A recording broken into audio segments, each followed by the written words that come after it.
Imagine um jovem nascido em uma ilha remota, sem recursos, sem poder, sem conexões.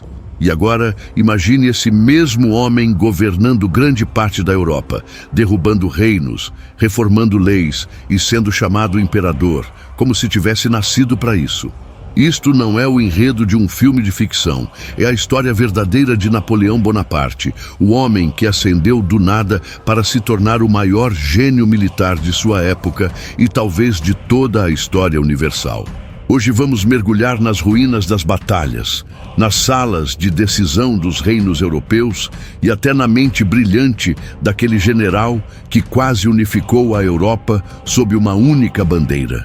Prepare-se para conhecer a ascensão meteórica, os triunfos espetaculares, os erros trágicos e a queda dolorosa de um imperador cujo nome ainda ressoa hoje nos livros de história, nas guerras modernas e até na maneira como enxergamos o mundo atualmente. Capítulo 1. As raízes de um lendário. Napoleão, antes do poder. Napoleão nasceu no dia 15 de agosto do ano 1769, na ilha da Córcega, um lugar estratégico no Mediterrâneo, mas distante do centro do poder europeu. Naquela época, a Córcega era uma possessão francesa, mas seu povo ainda conservava raízes italianas muito fortes. Seu nome verdadeiro era Napoleone de Bonaparte, e ele cresceu em um ambiente humilde, filho de uma família corso-italiana de pequena nobreza. Mesmo com poucos recursos, Napoleão logo demonstraria sinais de que era diferente dos demais rapazes de sua idade. Com apenas 9 anos, foi enviado para estudar em uma escola militar na França continental, algo pouco comum para alguém de origem tão simples. Lá, falando francês com sotaque italiano, muitas vezes era alvo de zombarias e isolamento, mas longe de ser um obstáculo, essa experiência forjou nele um senso raro de autoconfiança, além de uma determinação inabalável. Seu desempenho acadêmico foi excepcional, especialmente em matemática e estratégia militar. Aos 16 anos, ingressou na prestigiada Escola Militar de Paris e aos 17 já era oficial de artilharia. Embora não fosse fisicamente imponente, media aproximadamente 1,68 m, relatos posteriores exageraram dizendo que era baixo. Sua inteligência, disciplina e capacidade de concentração eram impressionantes. Quando a Revolução Francesa irrompeu no ano 1789, transformando radicalmente a ordem política e social da França, Napoleão estava pronto. Ele via na Revolução uma oportunidade. Para ele, um estrangeiro em solo francês, o fim da monarquia significava a abertura de caminhos antes fechados à aristocracia tradicional. E assim, enquanto o país mergulhava no caos, Napoleão começou a subir rapidamente nas fileiras militares. Sua chance surgiu no ano 1793, quando Toulon, uma importante cidade portuária francesa, foi ocupada por forças britânicas aliadas aos monárquicos rebeldes. Napoleão, então com 24 anos, foi nomeado oficial de artilharia na tentativa de recuperar a cidade. Demonstrou ser extremamente competente, organizando um plano de ataque baseado em posicionamento estratégico e uso eficaz dos canhões. Sua vitória lhe valeu não só reconhecimento, mas também uma rápida promoção a general de brigada. A partir de então, Napoleão começou a ser visto como uma estrela em ascensão no cenário político-militar da França revolucionária.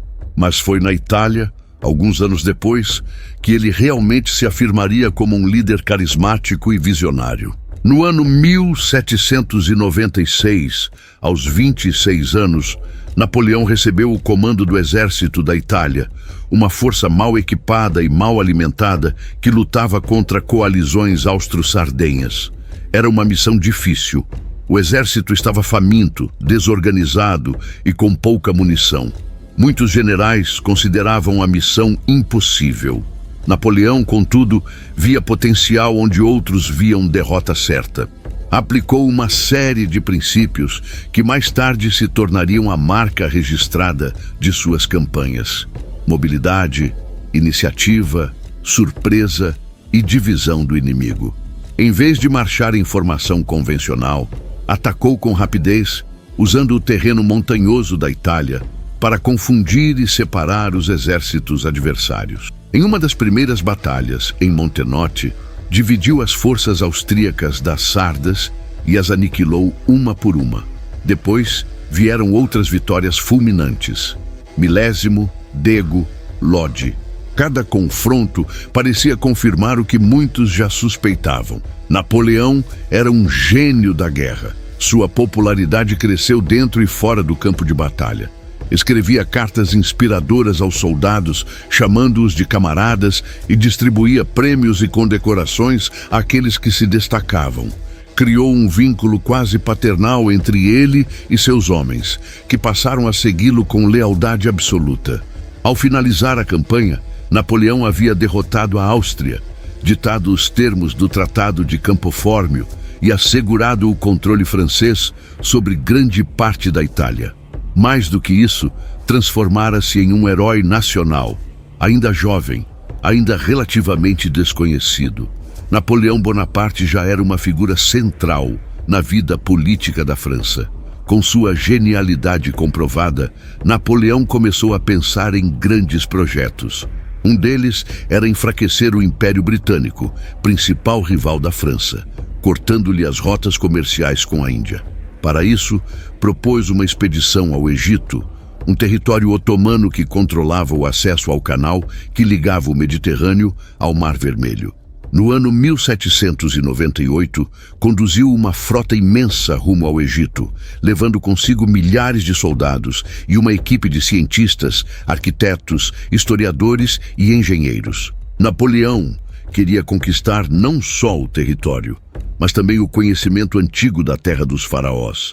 Foi nessa expedição que se descobriu a Pedra de Roseta, peça-chave para decifrar os hieróglifos egípcios. No início, a campanha teve sucesso.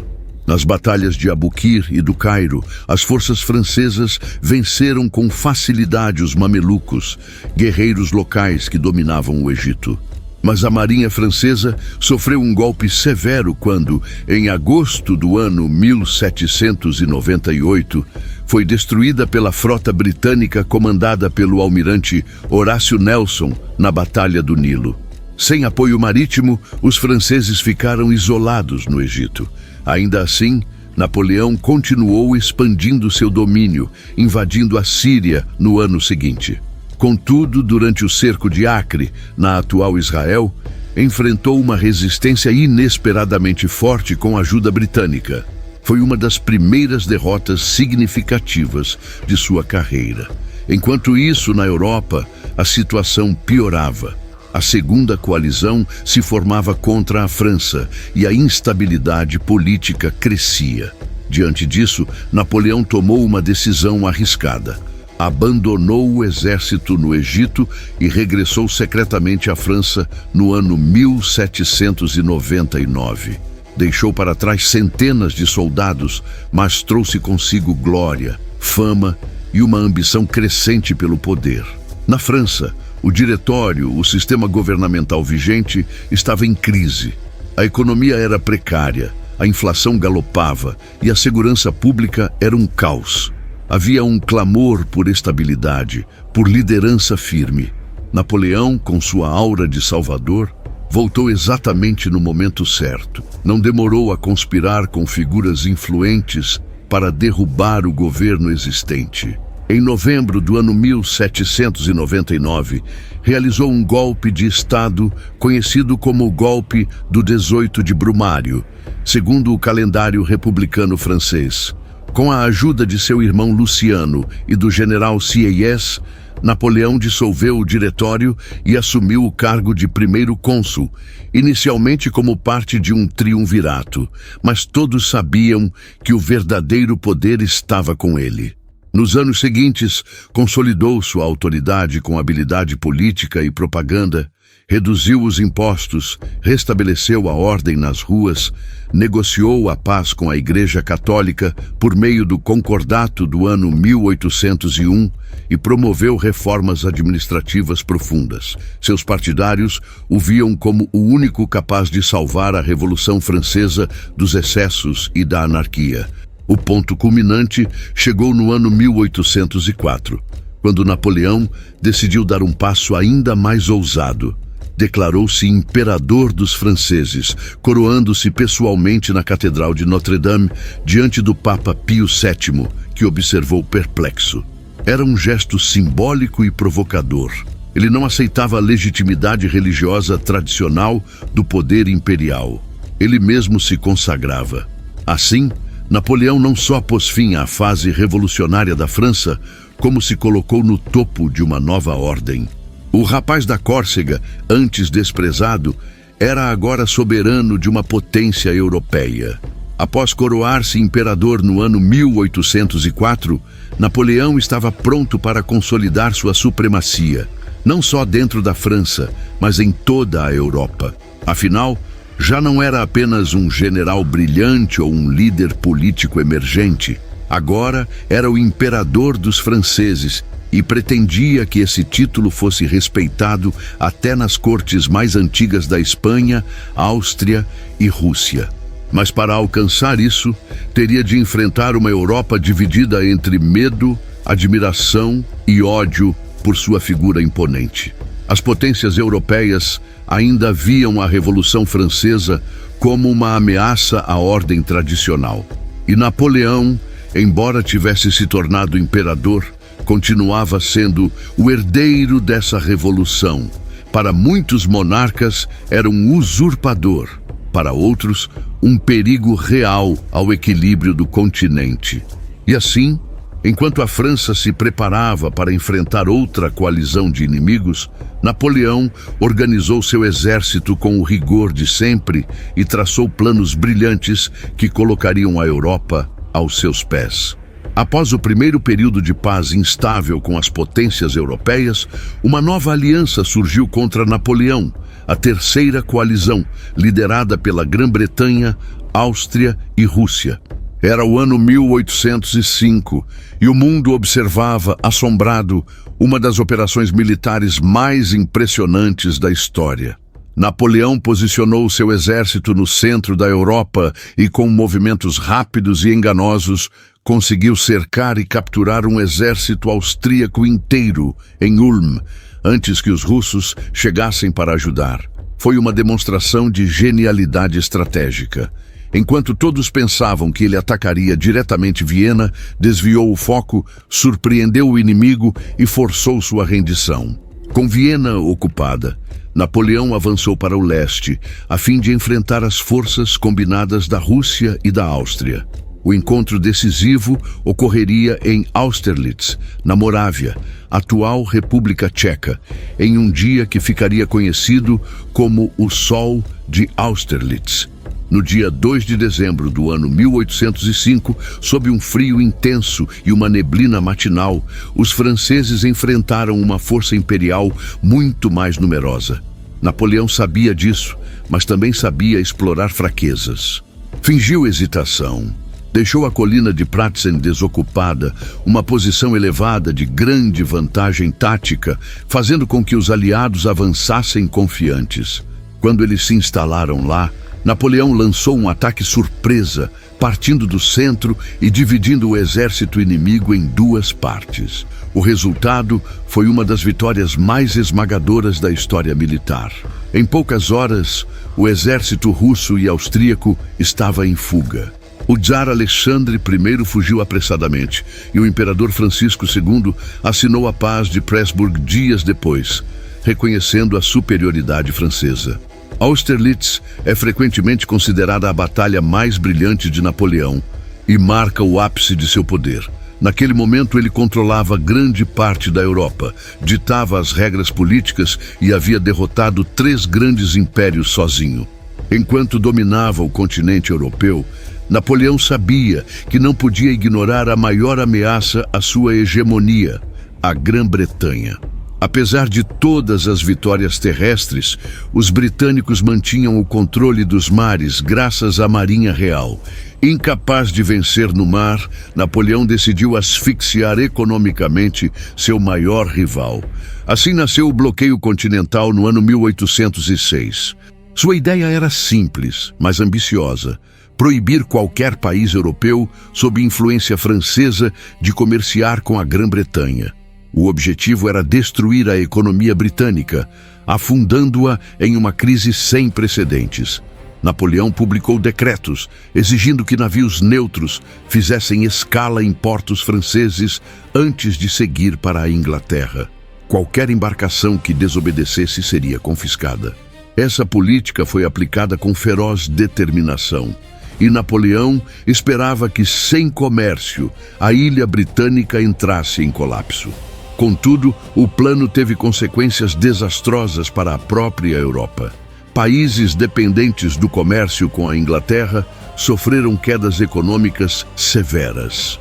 Muitos comerciantes e produtores começaram a violar o bloqueio secretamente, vendendo produtos britânicos de contrabando por rotas alternativas. Os Países Baixos, por exemplo, resistiram firmemente, o que levou Napoleão a anexá-los ao Império para garantir obediência. A longo prazo, o bloqueio continental revelou-se uma arma de dois gumes. Enfraqueceu a economia europeia, alimentou o descontentamento popular e acabou estimulando rebeliões contra o domínio francês, especialmente na Península Ibérica e na Rússia. Enquanto tentava conter a Inglaterra, Napoleão também viajou ao sul da Europa, onde outro conflito já fervia: a Guerra Peninsular, do ano 1808 ao ano 1814, na Península Ibérica. Tudo começou quando Napoleão decidiu substituir a família real espanhola por seu irmão José Bonaparte. Os espanhóis, profundamente católicos e nacionalistas, reagiram com fúria. Levantes populares irromperam por todo o país, e logo surgiram guerrilhas urbanas e rurais que atacavam os soldados franceses com emboscadas. Essa forma de guerra, chamada de guerra de guerrilha, era algo novo para os exércitos regulares europeus. Os franceses, acostumados a campos de batalha em formações fechadas, sofriam emboscadas constantes, sabotagens e ataques noturnos. O conflito transformou-se em um verdadeiro pesadelo logístico e humano. Enquanto isso, os ingleses enviaram tropas lideradas pelo general Arthur Wellesley, o futuro Duque de Wellington, que travou uma série de batalhas duras contra os franceses. Embora os franceses tenham tido algum sucesso inicial, o combate prolongado e a baixa moral de seus soldados começaram a minar a estabilidade do Império Napoleônico. A Guerra Peninsular foi um dos primeiros sinais de que Napoleão, por mais brilhante que fosse, não tinha controle absoluto sobre a Europa. Seu exército começava a se desgastar. Seus recursos eram cada vez mais escassos e a resistência popular crescia em lugares antes submissos. Enquanto lidava com a Península Ibérica, Napoleão também buscou manter relações cordiais com a Rússia. Após a vitória em Austerlitz, o czar Alexandre I havia aceitado temporariamente o bloqueio continental, mas logo o ignorou, permitindo que comerciantes britânicos voltassem a entrar no mercado russo. Foi um golpe direto à autoridade imperial francesa. Napoleão interpretou isso como uma traição pessoal. Decidido a punir o czar e restabelecer sua autoridade, planejou uma das campanhas mais ambiciosas e trágicas de sua carreira: a invasão da Rússia. No ano 1812, Napoleão reuniu a maior força militar da época, a Grande Armada, composta por mais de 600 mil homens de distintas nacionalidades: franceses, poloneses, italianos, alemães, espanhóis, um exército multinacional cheio de esperança e glória prometida. No verão do ano 1812, Napoleão Bonaparte estava no auge de seu poder. Governava um império que se estendia por quase toda a Europa continental, da Espanha à Polônia. Sua grande armada era a maior força militar jamais reunida até então. composta por mais de 600 mil soldados de distintas nacionalidades: franceses, poloneses, italianos, alemães, holandeses, belgas e até alguns espanhóis relutantes. Era um exército invencível, ou assim acreditava todo mundo. Sob um sol abrasador, as tropas atravessaram o rio Niemen em junho daquele ano, entrando em território russo com entusiasmo e confiança. Napoleão havia declarado que a campanha duraria apenas algumas semanas. Em 2 meses estarei em Moscou, disse ele. Mas o que começou como uma marcha triunfal terminaria como um dos maiores desastres militares da história. Pouco depois de entrar na Rússia, ficou claro que os russos não pensavam em lutar de forma convencional. Em vez de enfrentar diretamente a Grande Armada, recuavam constantemente, queimando campos, armazéns e aldeias em sua passagem. Essa estratégia de terra arrasada foi meticulosamente planejada pelo general russo Mikhail Kutuzov, que substituiu generais mais agressivos ao perceber que um confronto direto contra Napoleão seria suicida. A retirada estratégica frustrou Napoleão, que esperava um enfrentamento decisivo desde o início da campanha. Sem batalhas significativas, a moral das tropas francesas começou a enfraquecer. Os soldados cansavam-se da marcha interminável sob um calor extremo. A falta de suprimentos tornou-se crítica. As estradas russas eram ruins e os comboios tentavam acompanhar o avanço do exército, mas com dificuldade crescente. Mesmo diante desses sinais de alerta, Napoleão seguiu avançando com determinação. Acreditava que, ao se aproximar o suficiente de Moscou, o czar Alexandre I seria forçado a negociar. Mas Alexandre não cedeu. Preferiu sacrificar sua capital sagrada a entregá-la ao inimigo francês. Finalmente, em setembro do ano 1812, as tropas napoleônicas chegaram às proximidades de Borodino, a cerca de 120 quilômetros de Moscou. Lá, os russos decidiram travar uma batalha final antes da capital. Foi uma carnificina. A Batalha de Borodino, no dia 7 de setembro do ano 1812, foi um dos confrontos mais brutais da história europeia. Durou um único dia, mas deixou mais de 70 mil mortos e feridos entre ambos os lados. Os franceses venceram taticamente, mas pagaram um preço altíssimo. Os russos resistiram heroicamente, especialmente nas posições fortificadas conhecidas como os reductos de Raevski, onde a carnificina foi indescritível. Apesar da vitória, Napoleão viu cair seus melhores generais, suas divisões se esgotarem e sua confiança vacilar. Se travar mais uma batalha como esta, disse ele, estarei arruinado. Com as forças debilitadas, ordenou a marcha rumo a Moscou. Ao entrar na cidade, os franceses encontraram algo inesperado: uma Moscou vazia. Os habitantes haviam fugido, levando consigo tudo o que era útil. Os arsenais estavam vazios, as ruas desertas e a cidade silenciosa. Naquela mesma noite, Moscou incendiou-se. Incêndios começaram a surgir por toda parte, espalhando fogo e cinzas pelo céu. Alguns historiadores acreditam que foram atos deliberados de sabotagem, feitos por patriotas russos. Outros dizem que foi obra do acaso. Independentemente da causa, o resultado foi catastrófico. O fogo durou 5 dias. Quase 3/4 da cidade foram destruídos, incluindo igrejas, palácios, bibliotecas e templos. Para os franceses que esperavam encontrar refúgio e reabastecimento, aquilo foi um golpe mortal. Napoleão esperou semanas por uma proposta de paz que nunca chegou. Alexandre I recusou-se a negociar. Diante disso, o imperador francês teve de tomar uma decisão difícil: retirar-se da Rússia.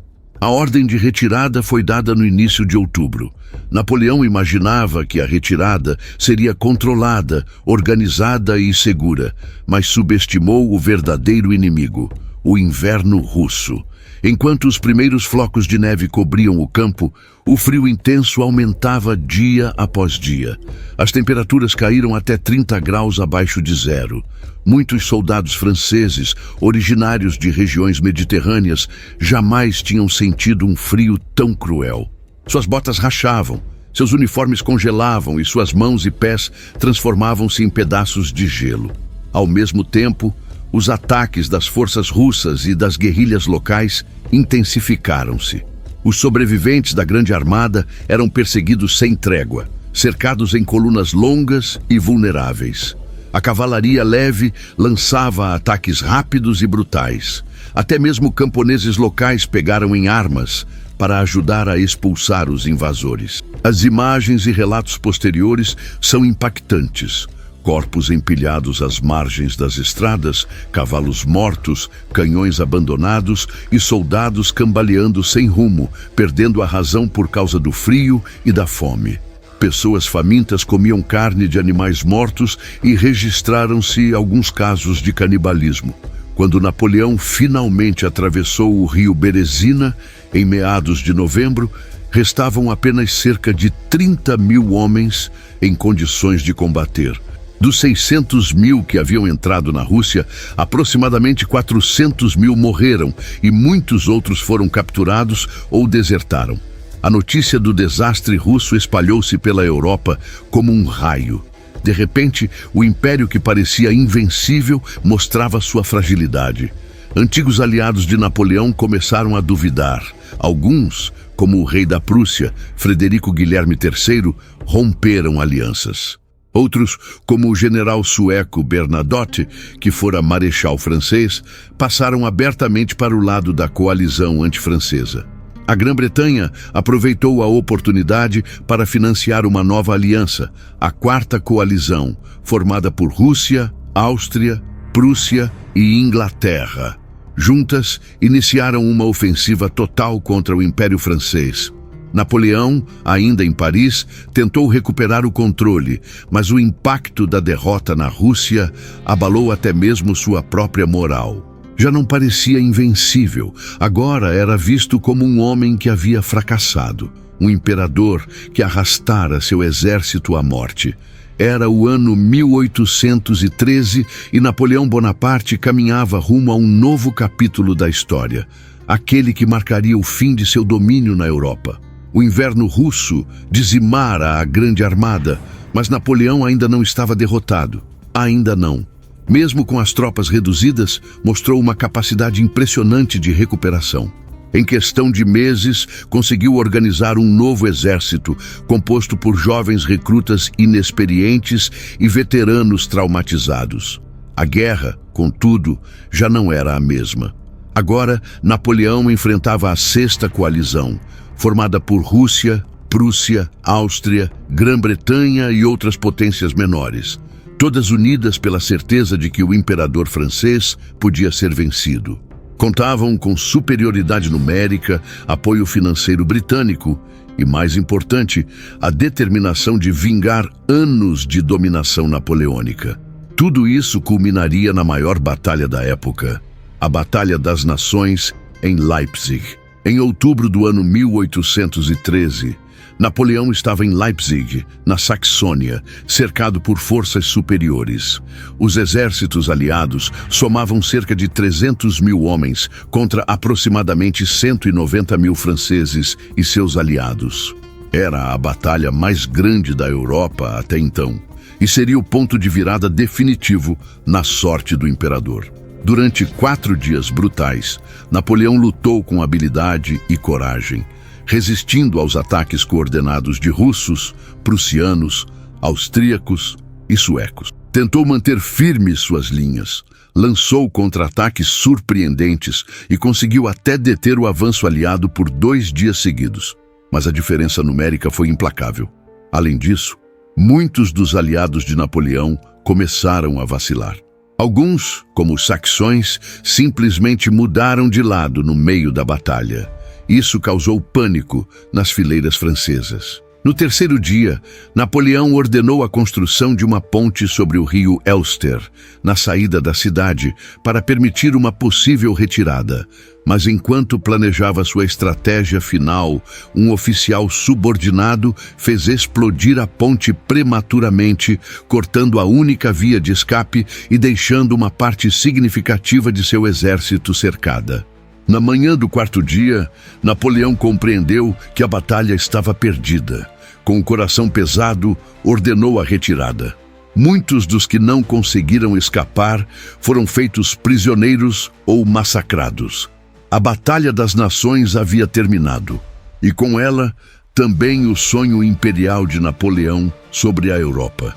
As forças aliadas marcharam rumo à França, invadindo seu território pela primeira vez desde o início das guerras revolucionárias. Agora, a França não lutava apenas pelo poder, mas pela sobrevivência. Com a fronteira oriental violada, Napoleão teve de combater novamente, mas agora com exércitos enfraquecidos, recursos escassos e moral baixa. As cidades francesas observavam incrédulas o avanço das tropas estrangeiras. Paris, antes centro de um império glorioso, tornou-se alvo.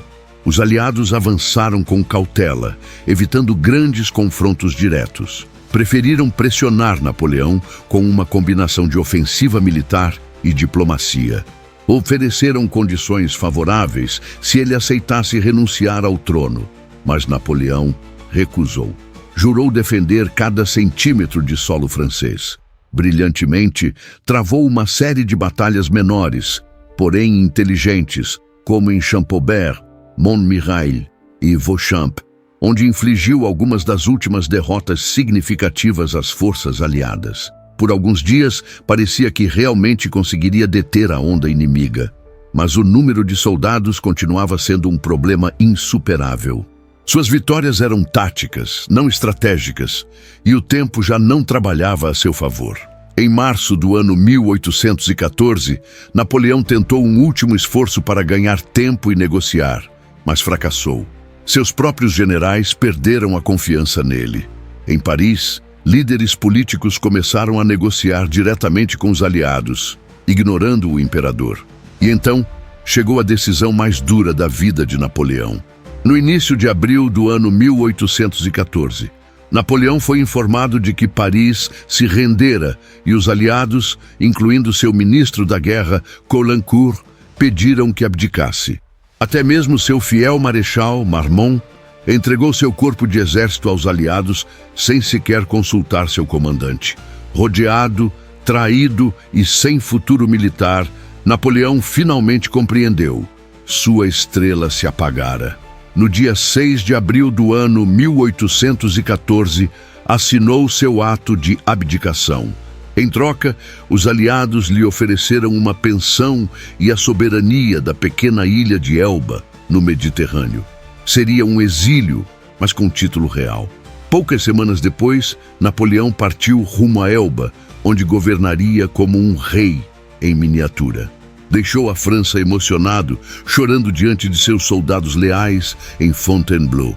Dei-vos glória, disse-lhes, e vós me abandonastes. Na ilha, Napoleão passou 10 meses aplicando reformas locais, explorando minas de ferro, organizando uma pequena guarda pessoal e até escrevendo memórias. Mas ele sabia que aquilo não era o fim, e sim apenas uma pausa, porque mesmo em Elba, Napoleão observava a França com atenção e esperava o momento certo para retornar. Enquanto isso, a Europa tentava restaurar a ordem anterior a Napoleão. Luís XVIII, irmão do rei guilhotinado no ano 1793, assumiu o trono francês, mas seu reinado foi morno e desorganizado. Muitos sentiam saudade da eficiência e energia do antigo regime. Além disso, os tratados de paz favoreciam mais os interesses das potências europeias do que o povo francês. Havia descontentamento generalizado e Napoleão, sempre atento às oportunidades, decidiu agir.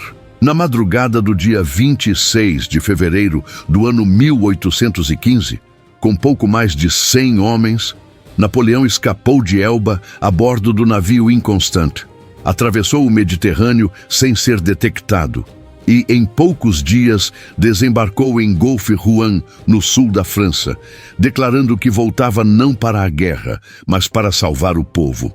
Sua jornada até Paris foi uma verdadeira revolução. Ao longo do caminho, soldados que deveriam prendê-lo juntaram-se a ele. Generais que antes o haviam traído agora voltavam ao seu lado. Em menos de 2 semanas, estava de volta a Paris. Luís XVIII fugiu aterrorizado. Quando Napoleão desembarcou em Golfe-Juan, no sul da França, na madrugada do dia 26 de fevereiro do ano 1815, era apenas um homem exilado, fugitivo e sem exército. Tinha consigo pouco mais de 1000 homens, alguns navios velhos e uma única certeza: a França ainda era sua. Durante seu exílio forçado em Elba, Napoleão observava atentamente os acontecimentos na Europa. O rei Luís XVIII, colocado no trono após sua derrota, não conseguia restabelecer ordem nem popularidade. Muitos franceses sentiam-se abandonados por uma corte que tentava retornar ao passado monárquico, ignorando as conquistas revolucionárias e napoleônicas. Além disso, os tratados assinados pelas potências europeias, especialmente em Viena, beneficiavam mais os interesses britânicos, russos, prussianos e austríacos do que o bem-estar do povo francês. A promessa de paz parecia ter chegado com um preço muito alto para quem lutara sob a bandeira imperial. Era hora de agir. Com apenas uma pequena força armada, Napoleão decidiu marchar diretamente rumo a Paris. Sabia que o fator surpresa era essencial, mas também confiava em algo muito maior: o carisma que ainda mantinha perante o povo e o exército francês. Ao longo do caminho, Napoleão enfrentou várias tropas enviadas para detê-lo, mas ocorreu algo extraordinário. Muitos soldados que deveriam capturá-lo simplesmente se juntaram a ele. Alguns jogaram fora seus uniformes brancos, símbolo da restauração monárquica, e voltaram a vestir os uniformes azuis da antiga Grande Armada. Oficiais que antes juraram lealdade ao rei deram as costas a Luís XVIII assim que viram o imperador. O episódio mais memorável ocorreu em Laffrey, quando Napoleão aproximou-se de uma unidade de infantaria realista com as mãos abertas e gritou: "Soldados da França, reconheceis-me? Se estáis decididos a matar vosso imperador, aqui estou." Diante disso, os soldados baixaram as armas e o aclamaram com entusiasmo. Napoleão, emocionado, tirou o chapéu e disse: "Sabia que podia contar convosco." E nesse momento, simbolizava tudo. O vínculo entre Napoleão e seus homens era quase sagrado. E enquanto marchava, a notícia de seu retorno espalhava-se como um trovão pela França. Em menos de 2 semanas, Napoleão estava de volta a Paris. Luís XVIII fugiu para Gante, na Bélgica, deixando o trono vazio.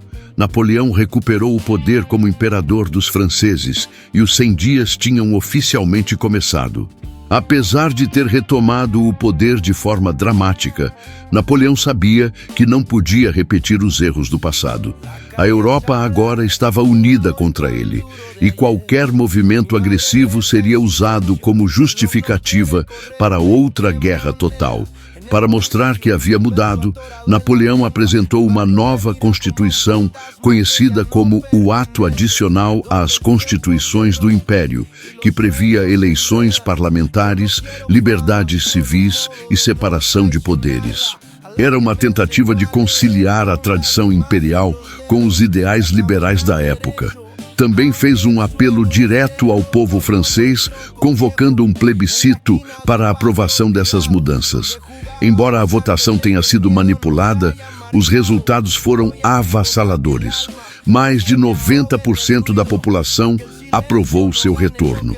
Mesmo com apoio interno, Napoleão sabia que a ameaça externa era imensa.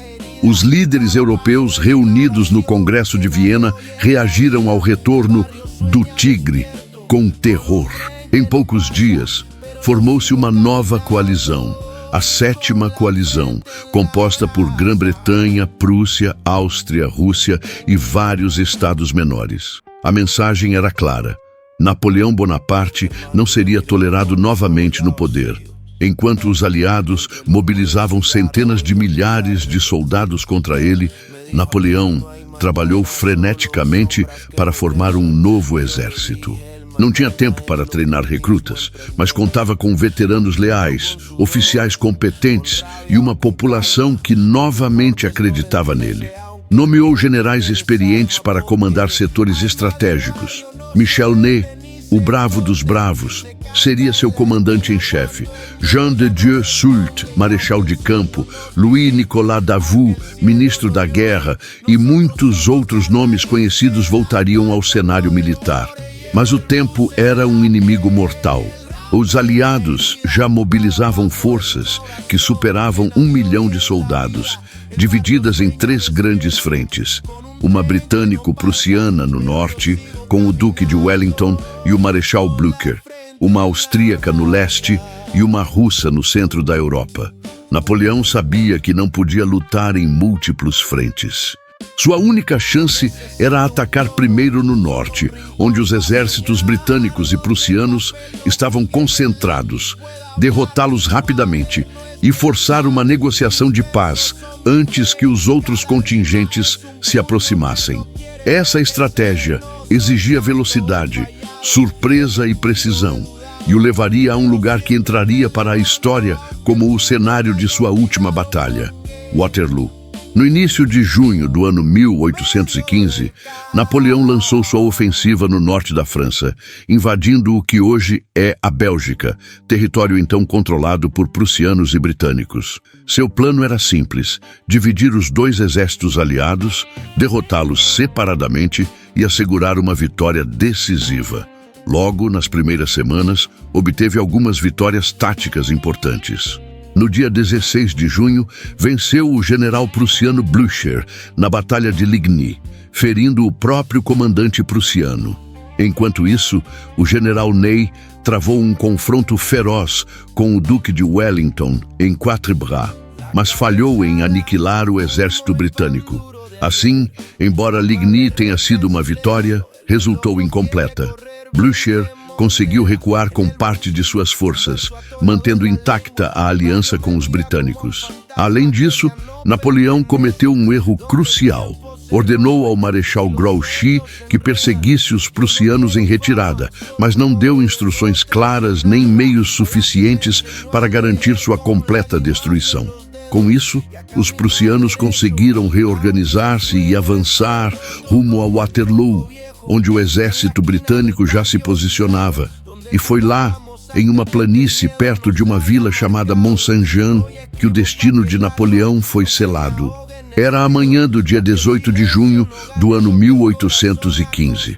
As forças de Napoleão posicionavam-se diante de uma planície cortada por colinas, campos enlameados e uma estrada que atravessava o centro do campo de batalha. Diante dele estavam os exércitos combinados do general Arthur Wellesley, o Duque de Wellington, e do Marechal Gebhard Leberecht von Blücher, cujas tropas prussianas haviam sobrevivido à derrota em Ligny poucos dias antes. Napoleão sabia que aquela era sua última oportunidade. Se vencesse, poderia forçar uma negociação de paz e talvez até conservar o trono. Se perdesse, não haveria segundas chances. O céu permanecia cinzento após uma forte chuva noturna. O solo encharcado dificultaria a mobilidade da artilharia e da cavalaria. Mas isso não impediria o que se tornaria uma das batalhas mais sangrentas e decisivas da história europeia. Wellington escolheu uma posição defensiva e inteligente.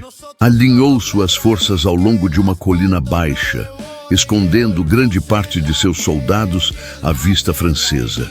Sua infantaria estava organizada em quadrados para resistir a cargas de cavalaria, enquanto sua artilharia ocupava posições elevadas. Entre britânicos e seus aliados holandeses e alemães, havia cerca de 68 mil homens. Do outro lado, Napoleão dispunha de aproximadamente 73.000 soldados, incluindo veteranos das guerras napoleônicas, canhões pesados e uma cavalaria ainda poderosa. Seu plano inicial era simples: atacar o centro com força suficiente para romper as linhas inimigas, mantendo a cavalaria pronta para explorar qualquer brecha. Mas tinha plena consciência de que Blücher e os prussianos se aproximavam. Era uma corrida contra o tempo. Por volta das 11h30 da manhã, Napoleão deu a ordem para iniciar os ataques. A batalha havia começado.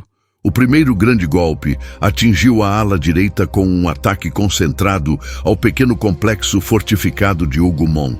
Era uma casa senhorial cercada por jardins e muros de pedra e parecia um alvo secundário. Contudo, Napoleão achava que um ataque vigoroso ali forçaria Wellington a desviar tropas de seu centro. Mas o que não esperava era que Hougomont se transformasse em um poço de sangue. Os franceses lançaram múltiplos ataques contra o local, enfrentando uma resistência feroz dos guardas britânicos e alemães que defendiam o complexo. Durante horas, bombas explodiram, tiros ressoaram e corpos caíram sobre muros em ruínas. Cada metro conquistado foi pago com dezenas de vidas. A luta em Hougomont durou o dia inteiro. Apesar de todos os esforços, os franceses nunca conseguiram tomar o lugar de forma decisiva. Pior ainda, milhares de soldados se perderam em uma batalha sem vantagem estratégica real. Enquanto isso, Napoleão preparava seu próximo golpe. Às 15h30 da tarde, Napoleão ordenou um ataque maciço ao centro com suas divisões de infantaria e canhões. Durante 1 hora, centenas de obuses franceses martelaram as fileiras britânicas, abrindo crateras e causando confusão. Ao mesmo tempo, o marechal Michel Ney, num arroubo de pura emoção e bravura, decidiu lançar a cavalaria francesa diretamente contra as linhas britânicas. Era algo que já havia funcionado tantas vezes antes, mas não desta vez. Sem infantaria apoiando o avanço, os cavaleiros franceses encontraram diante de si formações perfeitamente organizadas, protegidas por muros e sebes vivas. Enquanto os cavalos tentavam escalar barreiras e os soldados franceses disparavam, os britânicos responderam com andanadas devastadoras. Durante quase 2 horas, 20 cargas de cavalaria lançaram-se contra as mesmas posições, e cada uma terminou em carnificina. Os campos ficaram cobertos de cavalos mortos e oficiais mutilados. Mais de 4.000 cavaleiros entraram na carga. Menos da metade retornou. O marechal Ney, furioso, implorou por reforços, mas Napoleão hesitou. Sabia que Blücher e os prussianos se aproximavam e queria assegurar que nenhuma força importante fosse desperdiçada. Enquanto os franceses se enfraqueciam no centro e na direita, Blücher e os prussianos finalmente apareceram na ala esquerda do campo de batalha. Vinham diretamente de Wavre, marchando sem descanso, e agora atacavam com tudo o que tinham. As primeiras unidades prussianas golpearam o flanco oriental do exército francês, pressionando os generais Lobau e D'Erlon. As tropas francesas começaram a vacilar. Napoleão tentou conter a maré prussiana com sua última reserva, a Guarda Imperial, uma unidade lendária que até então só havia falhado uma vez na história. Foram enviados para repelir o ataque prussiano, mas o resultado foi catastrófico. Quando a guarda sofreu uma violenta descarga de fogo da infantaria britânica, recuou. Foi o sinal de que o exército francês precisava para entrar em debandada. Em poucos minutos, o que restava da grande armada desmoronou. Os soldados jogaram fora suas armas, os generais perderam o controle e Napoleão, montado em seu cavalo, viu o campo de batalha transformar-se em um inferno. Ao cair da noite, Napoleão deu a ordem de retirada. A batalha havia terminado. Segundo estimativas, mais de 45.000 homens morreram ou ficaram feridos naquele único dia. Fugiu do campo de batalha e regressou a Paris, onde tentou organizar uma nova resistência, mas o país já não aguentava mais guerra. Em poucos dias, líderes políticos franceses exigiram sua abdicação. O sonho imperial havia terminado. No dia 22 de junho do ano 1815, Napoleão assinou novamente seu ato de abdicação. Desta vez, não haveria exílio em Elba. Os aliados decidiram que ele seria levado a um lugar muito mais distante. Santa Helena, uma ilha remota no Atlântico Sul, onde passaria seus últimos anos sob vigilância britânica. Em outubro do ano 1815, após quase 5 meses de viagem pelo Atlântico, Napoleão Bonaparte avistou pela primeira vez a ilha de Santa Helena, um pedaço de terra árida e distante, situado a mais de 2.000 quilômetros da costa africana. Lá, passaria o resto de sua vida. A Grã-Bretanha escolhera esse lugar com cuidado, isolado, sem rotas comerciais próximas e com apenas algumas pequenas vilas. Santa Helena era perfeita para manter um inimigo tão temido sob controle total. Não haveria fugas, não haveria retorno. Napoleão sabia disso. Não foi tratado como prisioneiro, mas também não era livre. Chamavam-no de General Bonaparte, tentando apagar seu título imperial, mas todos sabiam quem ele era. Ao desembarcar na ilha, usava um casaco cinza simples e olhava o horizonte com uma expressão difícil de decifrar. Alguns diriam que parecia resignado, outros que ainda abrigava a esperança de ser resgatado por algum aliado ou até por seu filho. Na verdade, nenhuma das duas hipóteses era totalmente correta. Napoleão estava preparado para travar sua última batalha, a de preservar sua história, sua imagem e seu legado. O governo britânico designou a casa de Longwood como residência oficial de Napoleão. Na prática, era uma moradia úmida, quente e mal ventilada, muito diferente das grandiosas salas de Versalhes ou do Palácio das Tulherias. Os britânicos sabiam que ele fora imperador, mas recusaram-se a conceder-lhe qualquer luxo real. Queriam mostrar ao mundo que Napoleão Bonaparte era agora apenas um homem comum. Viveu acompanhado por um pequeno grupo de colaboradores fiéis. Entre eles o Conde Bertrand, antigo ajudante de campo, o general Montholon e seu médico pessoal, o Dr. Antomarchi. Seu mordomo, Louis-Joseph Marchand, tornou-se uma figura próxima, registrando detalhadamente os últimos momentos do imperador em suas memórias. Mas nem todos foram gentis com ele. O governador britânico da ilha, Sir Hudson Lowe, tratou Napoleão com hostilidade constante, reduziu sua pensão, restringiu suas visitas e interferiu em sua correspondência. Para Napoleão, aquilo era humilhante. "Sou um prisioneiro de guerra, não um criminoso", queixava-se frequentemente.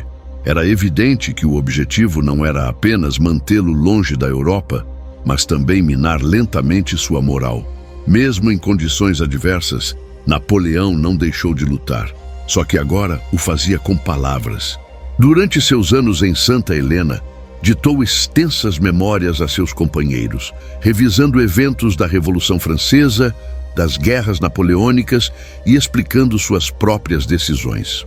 Registros publicados posteriormente sob títulos como Memórias de Santa Helena, escritas por Emmanuel de Las Cases, e outros relatos posteriores, tornaram-se fundamentais para compreender hoje a visão que Napoleão tinha de si mesmo. Nessas memórias, apresentava-se como um líder visionário, reformador e patriota, traído por traidores, abandonado por generais covardes e prejudicado por circunstâncias além de seu controle. Em suas próprias palavras, era um homem adiantado ao seu tempo, cujo destino havia sido selado por forças maiores que ele próprio. Essas memórias foram lidas com atenção em toda a Europa. Mesmo sendo um homem derrotado, seu carisma ainda vivia nas páginas que escrevia. Com o passar dos anos em Santa Helena, a saúde de Napoleão começou a deteriorar-se. Sofria de hemorroidas, cólicas estomacais constantes, fadiga e insônia. Alguns historiadores sugerem que padecia de câncer de estômago, uma doença comum em sua família. Outros acreditam que pode ter sido envenenado com arsênico, teoria que gerou controvérsias ao longo dos séculos. Seu comportamento também mudou. Tornou-se mais irascível, mais introspectivo. Às vezes falava sozinho ou revivia cenas antigas de batalhas. Em alguns momentos, chorava ao lembrar-se de Josefina ou de seus filhos. No ano 1819, escreveu: "A única coisa que me mantém vivo é escrever sobre o que vivi. Sem isso, já teria partido há muito tempo."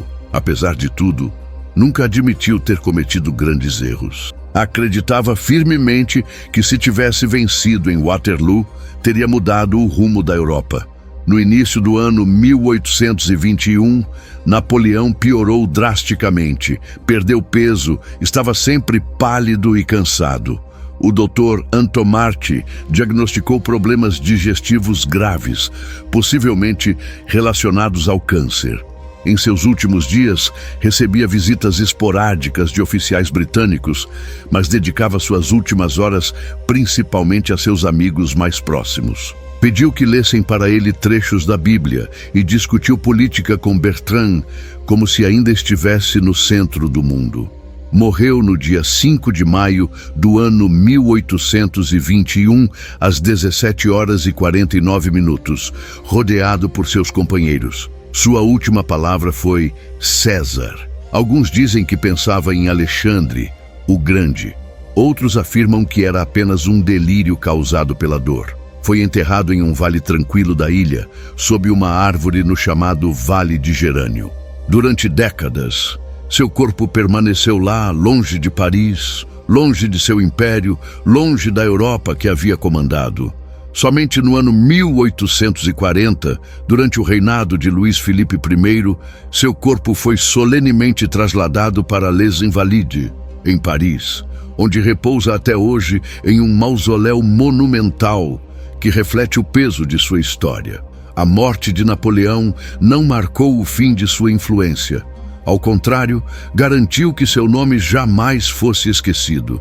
Seus códigos legais, como o Código Civil francês, também conhecido como Código Napoleônico, serviram de base para sistemas jurídicos em todo o mundo.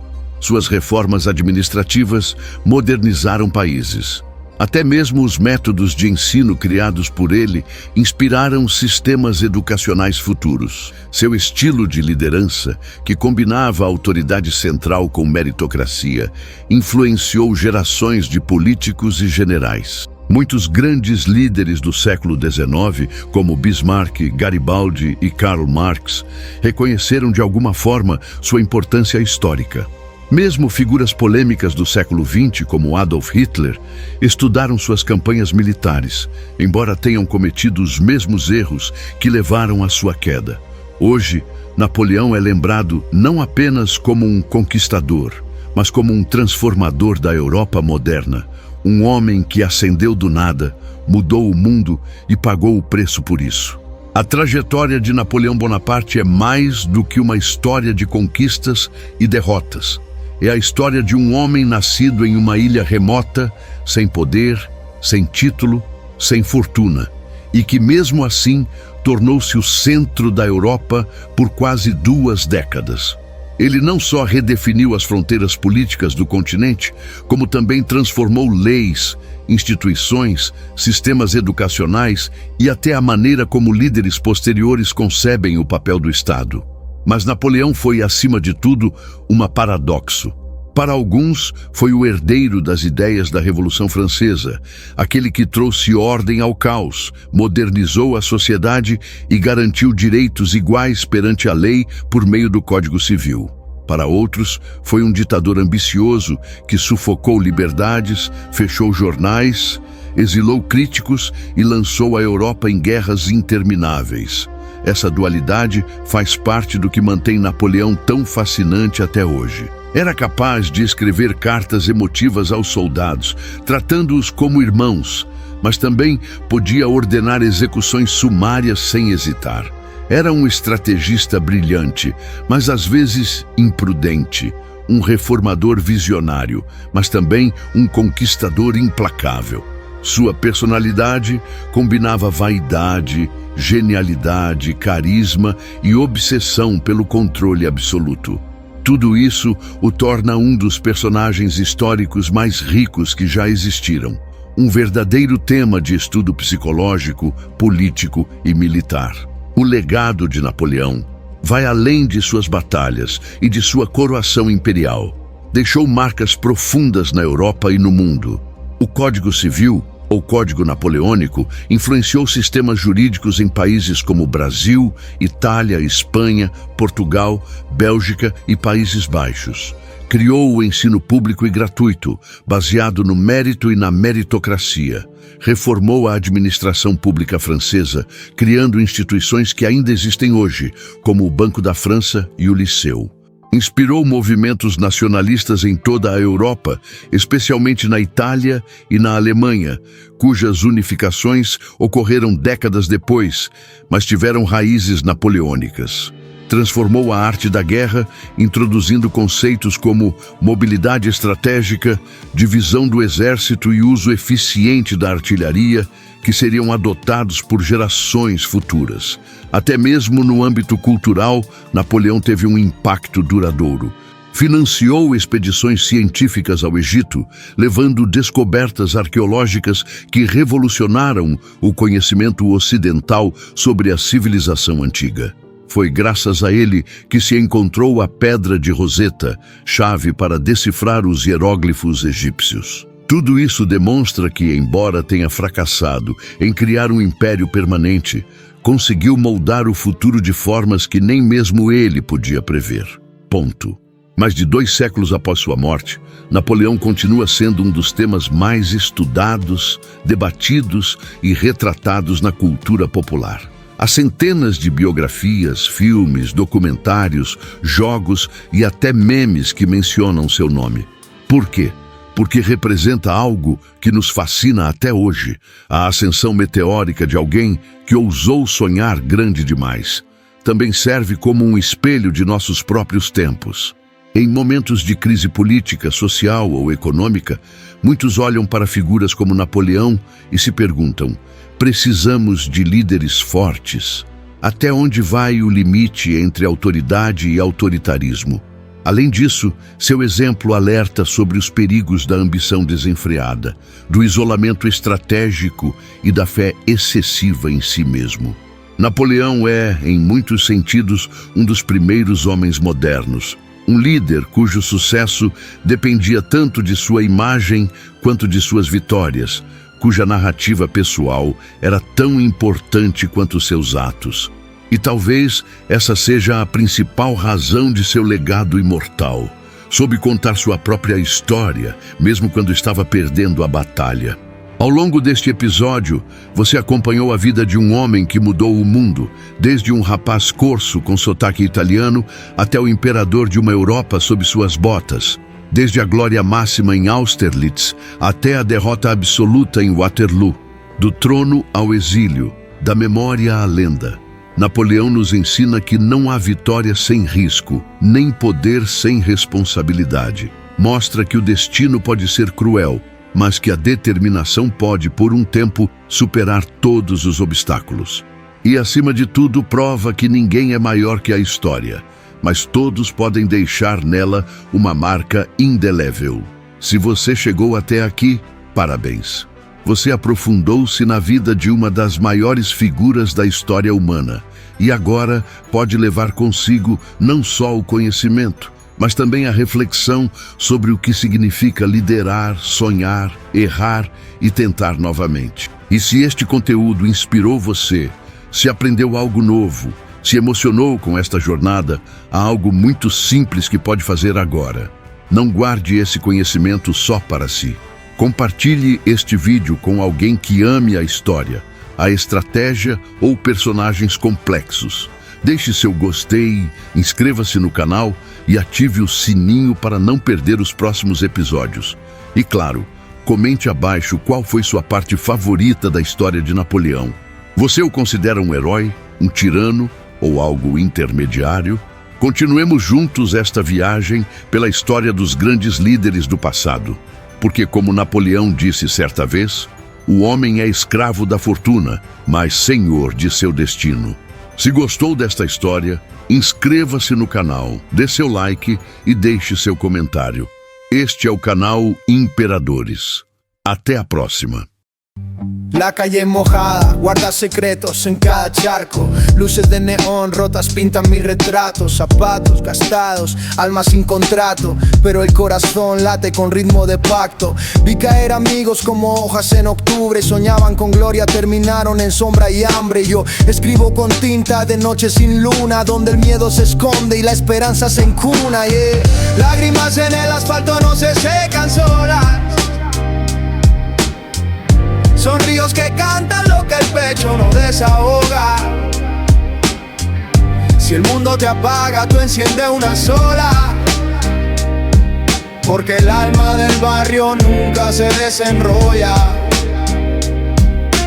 Mi abuela rezaba con velas en la ventana. Decía que el fuego vence toda mañana. Yo no tengo altar, solo versos y una herida que sangra verdad cuando el sistema me olvida. El espejo me muestra cicatrices y dudas, pero también el brillo de quien no se desnuda ante la derrota, aunque el camino se quiebre. Sigo con el alma en modo sobrevivir y crecer. Lágrimas en el asfalto no se secan solas. Son ríos que cantan lo que el pecho no desahoga. Si el mundo te apaga, tú enciende una sola, porque el alma del barrio nunca se desenrolla.